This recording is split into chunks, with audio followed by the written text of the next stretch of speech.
Today we're sitting with Dr. Mordechai Kedar to ask him about what's going on in Middle East.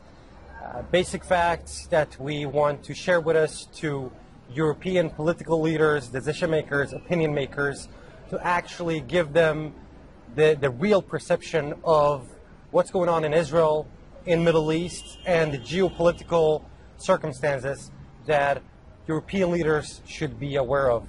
So first and foremost, shalom and good day, Dr. Mordechai Kedar. It's an honor to sit here with you. My pleasure. In Ra'anana, in Israel, and we are grateful to have you here. I would first ask you to present you to our audience. Who is Dr. Mordechai Kedar, and what are you doing? Well, I was born in Tel Aviv 61 years ago. I grew up as a child here in Israel, and I was attracted by a very good teacher of Arabic to study Arabic in the high school. And with a group of like 13 kids, we learned Arabic very, very well. And we went to the army after we finished high school, to the intelligence corps. And I was there for 25 years, dealing with the Arabic in general in professions which needed Arabic. And when I got out of the army in 1995, I joined Bar Ilan as a research place and teaching place. And until today, I am a professor or doctor and teacher at Bar Ilan, researcher in Bessa Center, Begin Sadat Center for Strategic Studies. And now I'm the director of another center for the study of the Middle East and Islam, which is under formation at Bar Ilan as well, in addition to other organizations and positions in the different places. In addition, I am a commentator on the Middle East to some Israeli newspapers, and regularly I write in these newspapers commentary about the Middle East. And you've been serving as well in the Israeli Defense Forces. Yes, I was there for 25 years, between 1970 and 1995. And in a way, I continue in Miluim, in reserve service, as an advisor. Perfect. And tell us more about the current situation in Middle East, since we have extremely limited access and restrictions in Europe when it comes to the media coverage of the topic of Israel and the so-called Palestinian issues. What is going on right now? What should we know about the situation in the Middle East? Well, you have to make a very big difference between the Middle East at large and Israel and the Palestinians. Israel and the Palestinians is one small problem of the Middle East. The Middle East, which is all the way from Morocco in the west to Iran in the east, from Turkey in the north to Yemen in the south, is a swamp of problems, of wars, bloodshed in Syria, in Iraq, in Yemen, in Jordan, in Egypt, in Libya, big time. Formerly we had a civil war in Lebanon. We had it also in Algeria. There is a war between Morocco and the Western Sahara. Inside Sudan, Darfur, the southern Sudan, there is almost no Arab country without problems. Even Iran domestically suffers from insurgency of the Baloch in the southeast and the Kurds in the northwest. Turkey has big problems with the Kurds, which recently got better. But there are so many wars and bloodshed and problems all over the Middle East, and all of them are regardless of Israel and Palestinians. The war between the Sunni and the Shia, which is already 14 centuries, which we see today inside Iraq and in other places. The war in Syria has nothing to do with Israel. The same thing with Libya and Algeria and Yemen and Sudan. And all these wars and bloodshed, mass bloodshed, has absolutely whatsoever no connection to the problem between Israel and the Palestinians. Even if Israel makes peace tomorrow, yesterday, with the Palestinians, it will solve no problem in the Middle East. And not only this, if Israel evaporates if there will be no Israel. Imagine a world without Israel. So what? The Sunnis will start kissing the Shias, and the Kurds will love the Arabs, and the tribes in Libya will sit around one fire and sing Kumbaya together. These are dreams. And this is the reality of the Middle East is this region is sinking in so many wars and bloodshed. Some of them because of European greed to the oil, as it is in Libya, or to sell weapons to all the sides and make good money, and in addition to chemical materials, which also accelerate problems in the Middle East, like in Syria and in Iran, or technology, European technology, which goes to Iran for many years already. So definitely Europe, I would say, makes living to extent because of the problems in the Middle East. And it's unfortunate the bloodshed in the Middle East fuels the European economy. And this is what the problem is. It's not Israel makes the problems. I think that the Europeans are involved in way much more bloodshed in the Middle East than Israel. Because European weapons are almost everywhere in the Middle East. So basically we could pinpoint out that the common terms that we actually see and the transformation we have in the so-called Arab Spring from a so-called peace aspiration to Islamic radicalization, is that the way we're going to? Or it's not only Islamic radicalization, it's also fragmentation of the countries, of the states. You see states are divided. Iraq is divided in an Arab state and a Kurdish state. Not officially, but factually it is divided. Sudan was divided officially, and now both sides are having domestic big problems. Yemen is going to be fragmented to states like in the United States of America or Germany.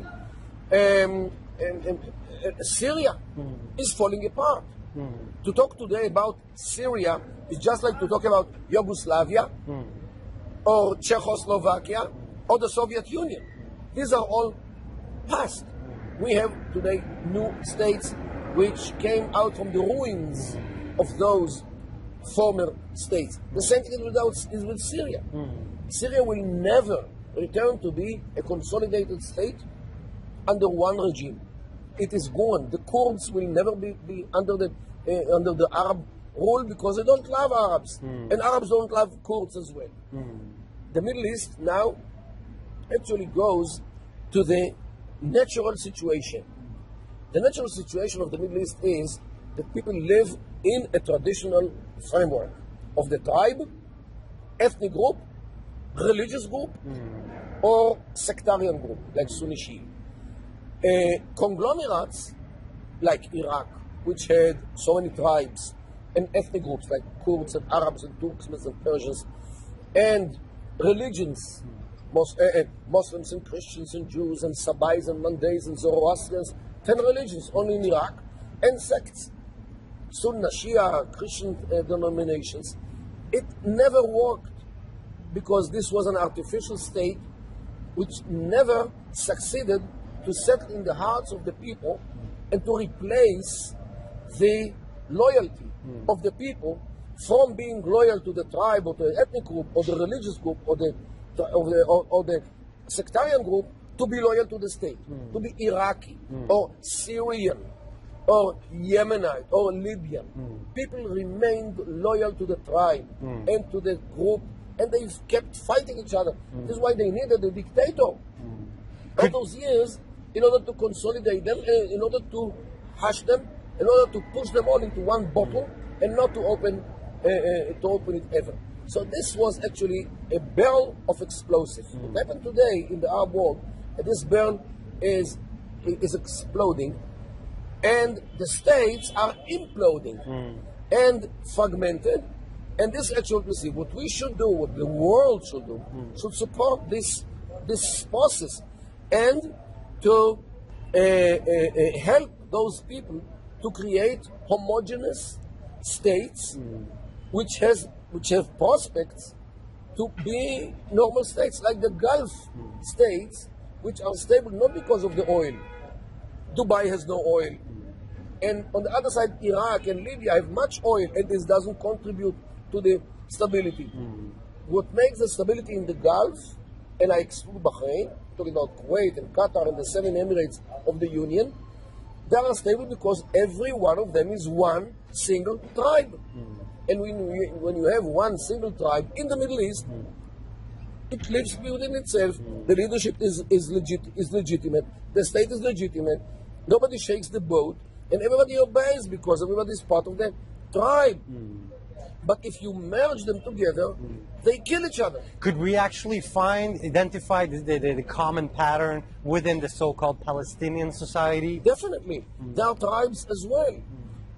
Look, there are 5 tribes in Hebron, the city of Hebron. Jabri, Kawasmi, Abu Sdena, Natche, and Tamimi. Another tribe is Jericho, like the Arikat.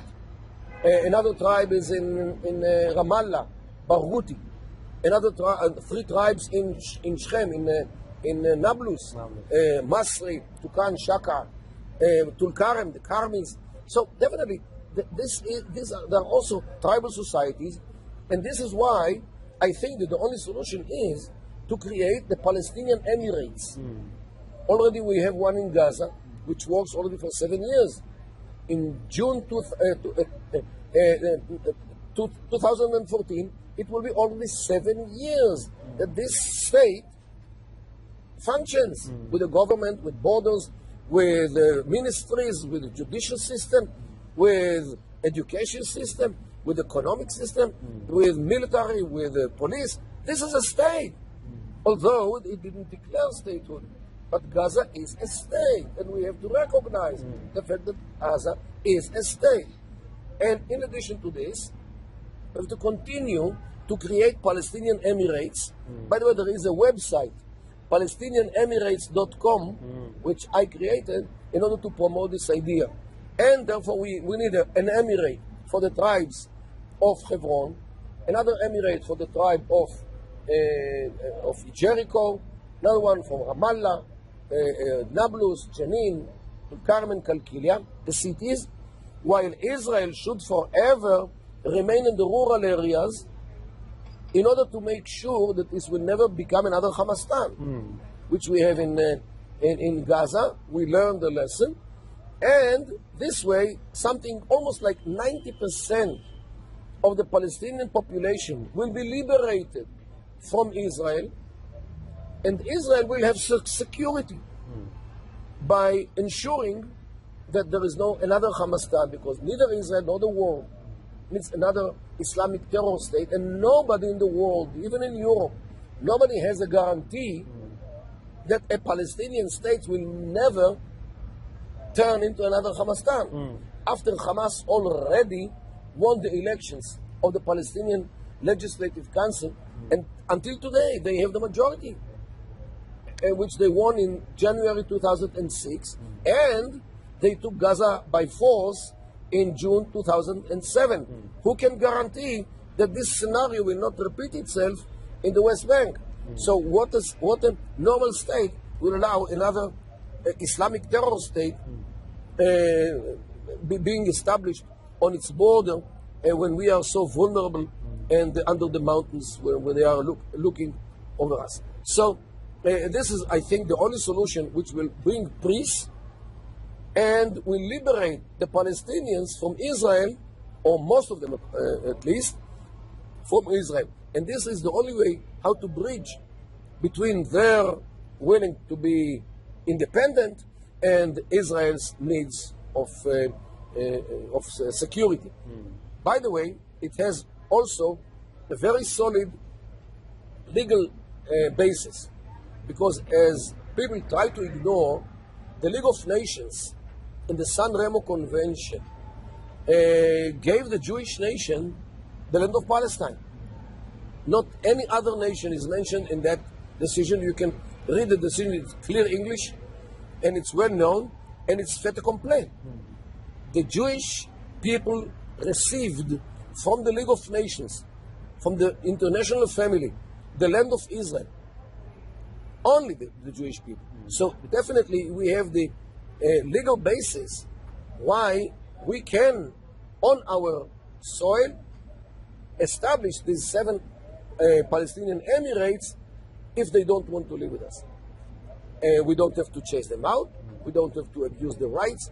And Emirates can flourish as they do in the Gulf. And again, it's not because of the oil. It's because it's the stability, social stability, which is the outcome of the one tribe state. And on the social stability, you can have a political stability. And on political stability, you can have a flourishing economy as there is in the Gulf. So let's just focus a bit on the European context when it comes to the case of Israel.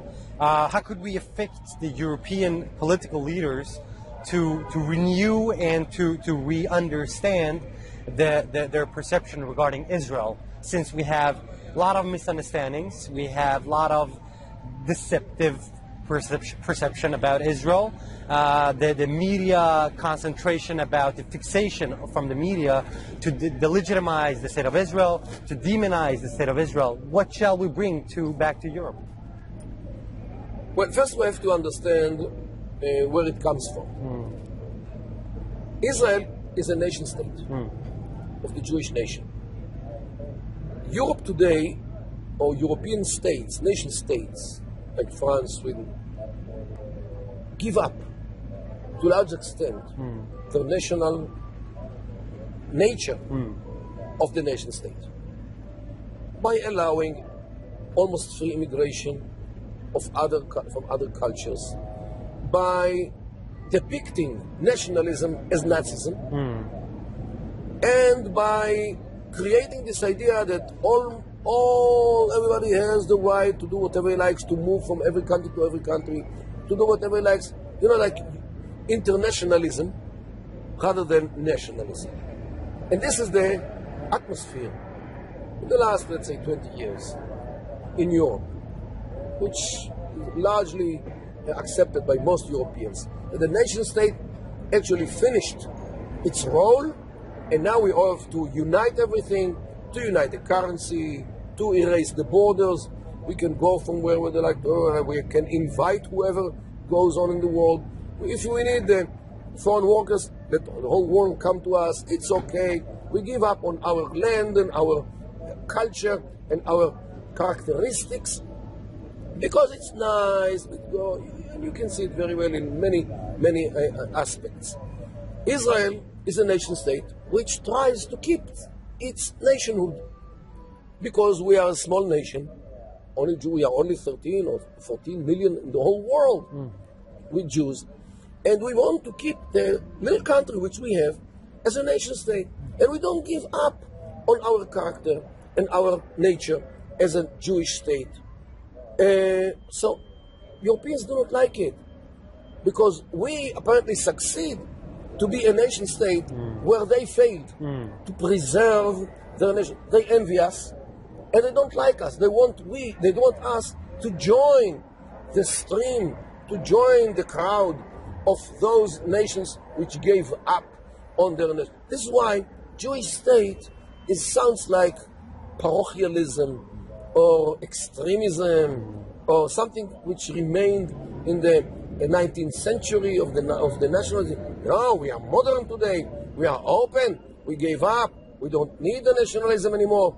Nationalism brought us to the Second World War. We don't want it anymore. Be nice. Be kind. Invite everybody. Okay? This is I think it's new communism. A new kind of communism, which one of the cornerstones was fraternity of nations, as we saw. So now fraternity of people. We don't need nations. We don't need nation states. We can erase the borders. We don't need the borders anymore. Okay, so this is actually what is underlying the European approach to Israel as some kind of a nation state which remained in the past while we move forward to erase the nation.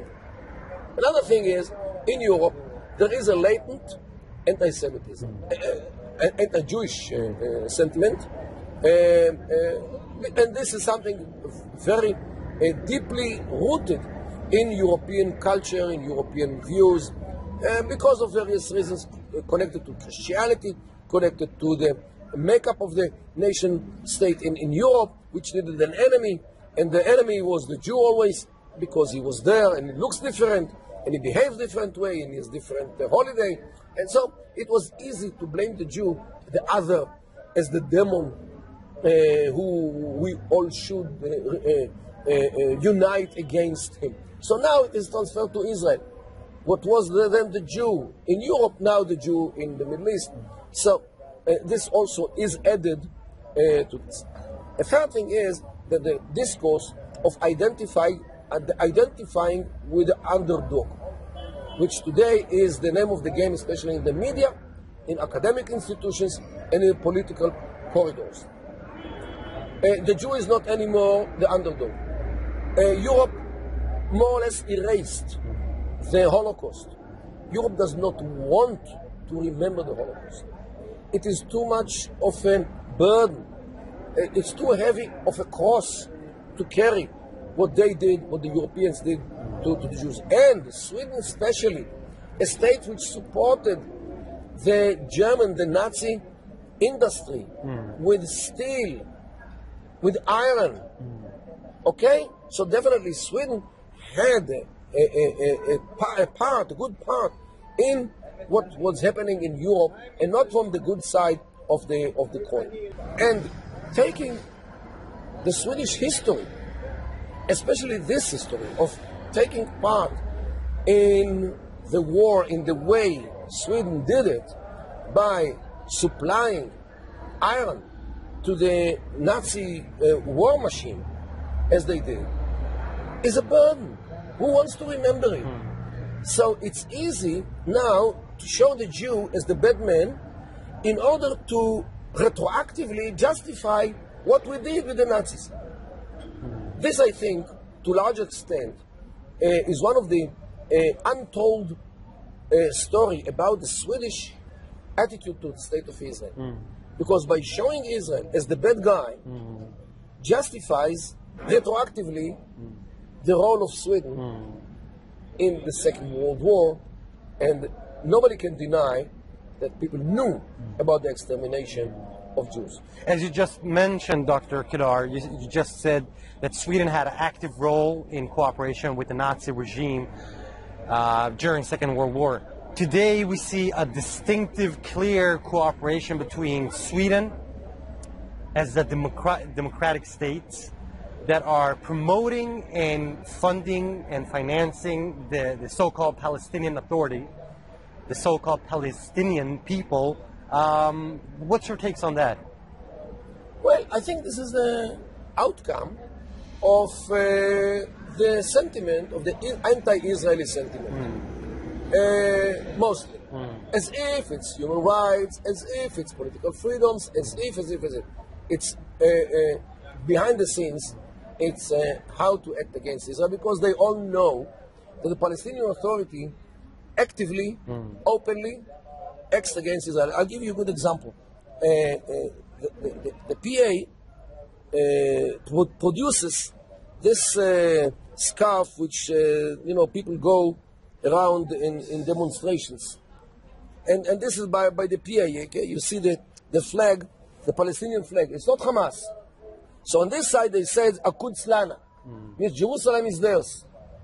Since when Jerusalem is theirs? When was Jerusalem any capital of anything which is connected to the Arab or the Islamic world? This one on one side.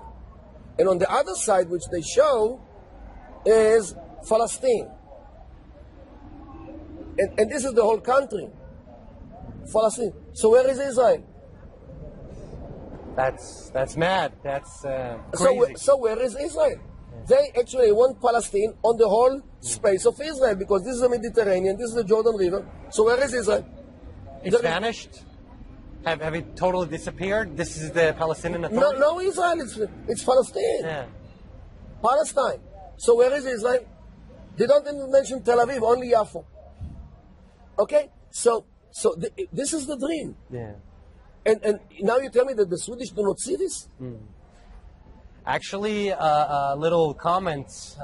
It was a ceremony a couple of months ago where the head of the the Swedish monarch, the Queen and the King of Sweden, actually got a gift from the Palestinian movement, the so-called Palestinian movement, and they got two similar keffiyehs with the same content. So what did they ask them about this? Where is Israel? They did not ask at all, and this is a big concern for us to just ask, where is Israel? I think that somebody who honors himself would ask him immediately, if this is Palestine, where is Israel? Yeah. And if he failed to show where is Israel, I think he should have given it back. This is propaganda. And more than propaganda, this actually shows what the dream is. The dream is not to live side by side with Israel. The Palestinian, overwhelmingly, the PLO, never mind Hamas, definitely also Hamas, but it's crossing parties and factions. They want to establish a Palestinian state on the ruins of Israel. Now they cannot take Israel, so they take it slice by slice. Taking part, another part, another part. And they learn from Hezbollah in Lebanon that terror pays and Israel runs away, as Israel ran away from southern Lebanon and created another Hezbollah land in Lebanon in 2000. So the Palestinians learned from Hezbollah and are trying now to do with the terror the same thing. But the terror failed, so now they do it with Swedish money and another European money and unfortunately American money as well, of those who do not understand the nature of the Palestinian PLO, the Palestinian Liberation Organization, which talks about liberating Palestine entirely, regardless of Israel.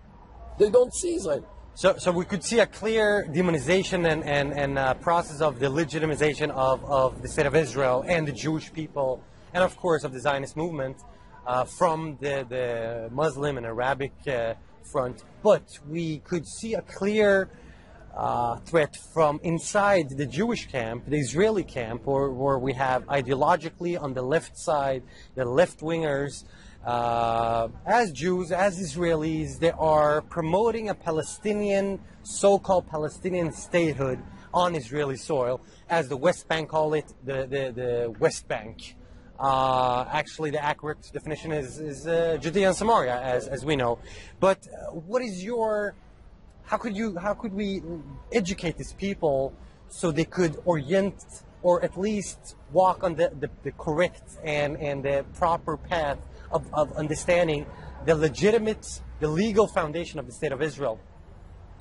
Well, unfortunately, within us there are people who gave up on the struggle and they are trying to find a way how to appease the alligator, hoping that he will eat them last. And this is actually what happens here. People think, naive people think, that if you only give them this, and only give them this, and only give them this, it will satisfy them, and they will leave you alone forever and ever. This is not the nature of the Middle East. The Middle East, once you got something, now you go to the other hill. You got this, you got another one. You never give up. And struggles in the Middle East can last forever. Look, like the struggle between the Sunnis and the Shia, it was for 14 centuries. They are fighting on, normally, on the legacy of Muhammad. Okay, so this is the Middle East. You can never finish a struggle. Yeah. There will always be somebody who will shake the boat, will undermine the agreement, and will continue the jihad. How can they assure it? Look, even if we came to terms with a Syrian regime, and we gave him the Golan, and we had peace with Assad. Now when all the jihadists are taking Syria, who will guarantee this peace agreement if we had such an agreement? And when Assad will have to run away one day, if his head continue to be connected to his shoulders, which is another question. So, peace in the Middle East is something which is not achieved by an agreement. Peace in the Middle East is something which is achieved by deterrence. When people leave you alone because you are too dangerous and you are too powerful and you are ready to use your power. And this is when peace comes to the Middle East, because people leave you to live in peace. Peace is given only to the invincible. Because he is invincible, and this peace will last as long as he is being viewed as invincible. Not because he is nice, and not because he gave concessions. On the contrary, if he's nice and he gives concessions, he's viewed as weak, and weakness arouses the willingness to take him and to throw him to the sea altogether. So this is why source of peace in the Middle East is to be strong and to deter the others that they should better deal with their own business and leave you alone. Thank you for a very well-covered answer, Dr. Kedar. And if we just keep going on, I would like to ask you, we were touching this issue before, but what is your message to European decision makers and political leaders in Brussels and in the entire European Union regarding a very controversial topic that not many people actually are aware of when it comes to humanitarian, so-called humanitarian aid to the Palestinian people? We don't have any transparency. We've been asking Swedish humanitarian agency about where does the money go to. Does it actually reach to the so-called Palestinian people, or will it actually go to the pockets of Abu Mazen and Mahmoud Abbas? And his sons. And his sons and his family and the Palestinian leaders' pockets, since we actually seen a clear corruption scandals, not one, not twice, several, within the Palestinian leadership. What is your message? How could we stop this terrible way of stealing money from European states, tax money, and where the money goes directly to funding terrorism towards Israelis and Jews from the Muslims, from the Islamic radicalists, from the so-called Palestinian front? Well, first of all, these things have to be exposed. And whenever people expose what happens with the money and the malfunctioning of the money in the Palestinian Authority, people are concerned, especially in Europe. And recently there are some states in Europe which reduce the support to the Palestinian Authority because of the corruption, because of the inclarity of what happens with the money. And the Europeans also need the money. Secondly, there is a big problem with money which goes to the so-called refugee camps, which actually are designed to blackmail the conscience of the world. Those refugees are refugees only for 70 years, for 4 generations.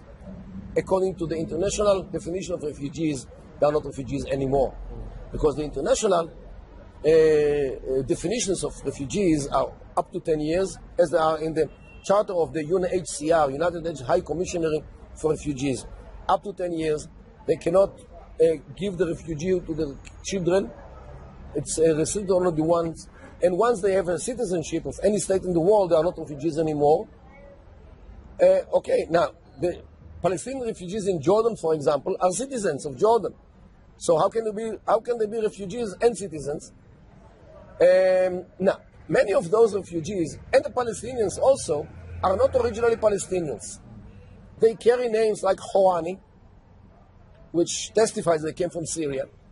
Al-Masri means from Egypt. Masarwa, the same thing. Al-Sorani, from Tyre in Lebanon.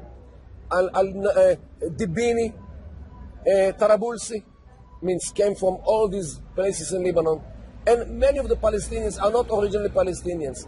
Those refugees went back to the countries which they came here in order to work here in the Jewish towns and villages which were created here since the last quarter of the 19th century. Just like they go today to Sweden and to Norway and to France and to Spain. So basically we could actually declare that geohistorically we never had a Palestinian people. Never.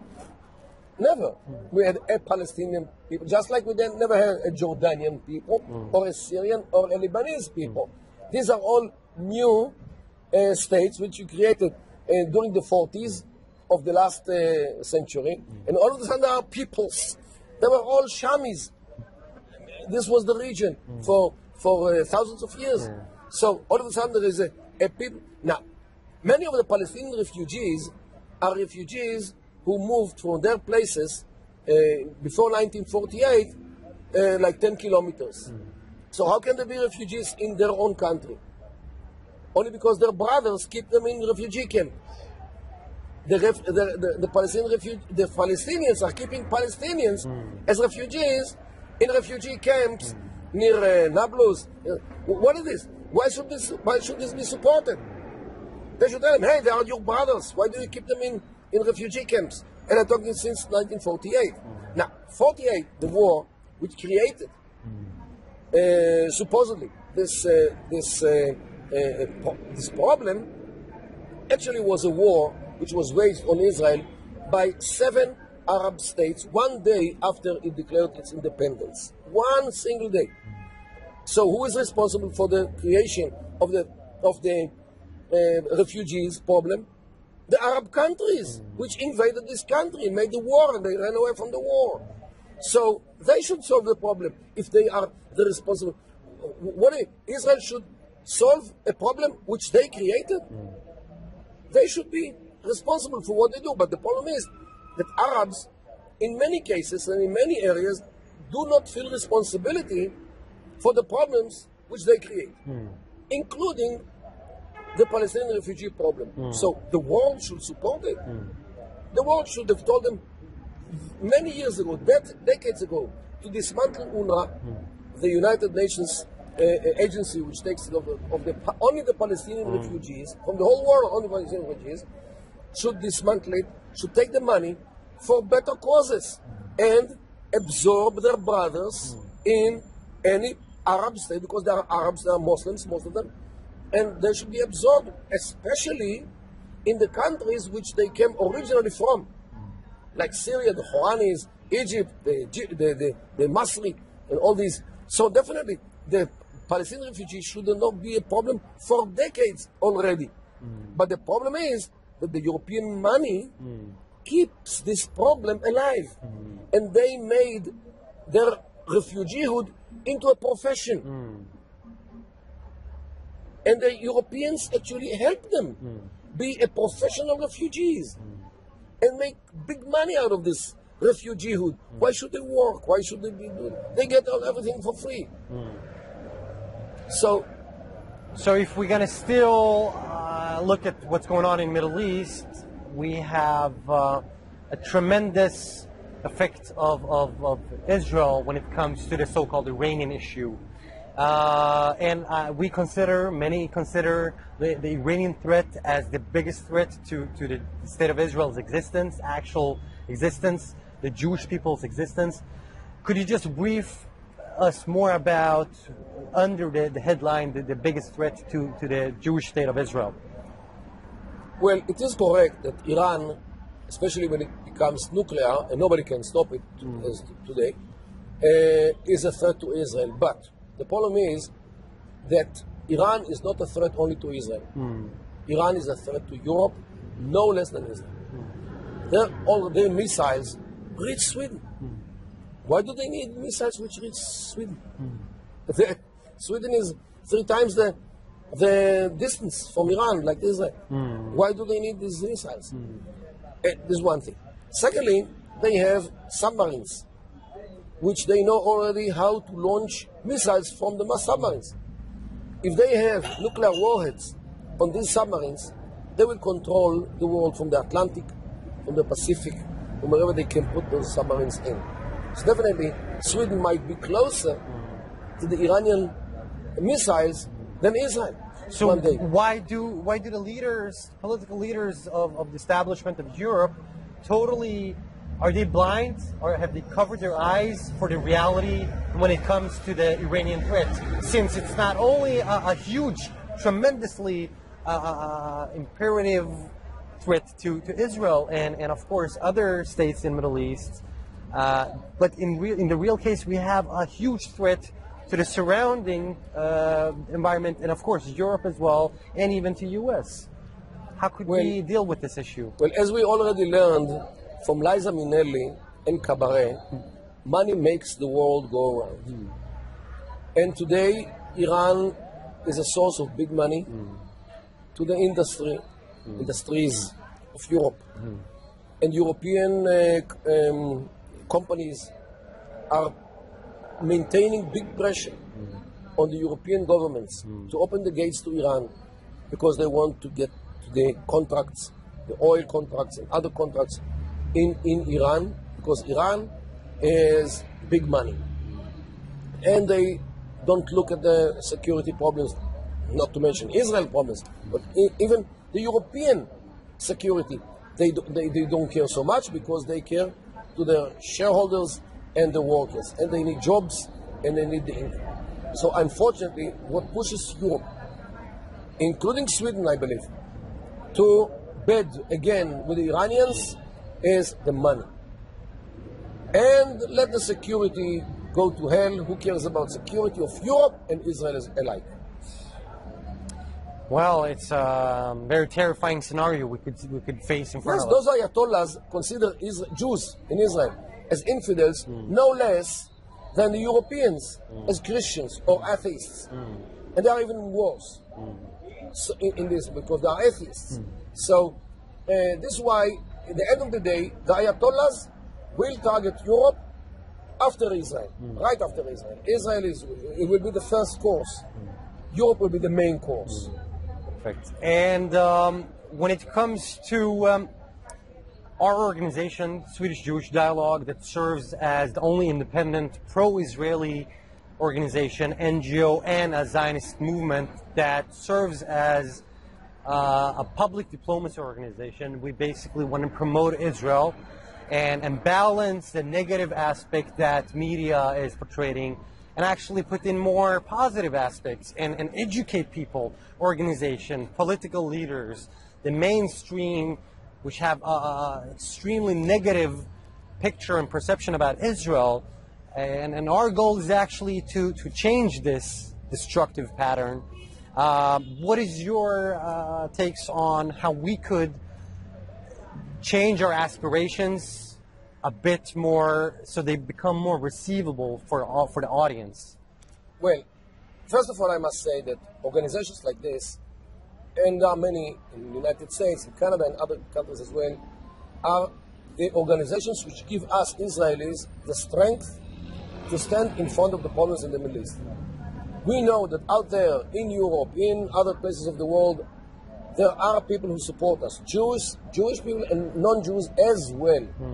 And they usually cooperate in order to save Israel, to promote its cause, and to push aside all the anti-Jewish sentiments and anti-Israeli sentiments which there are in the media, in the academic circles, and political corridors as well.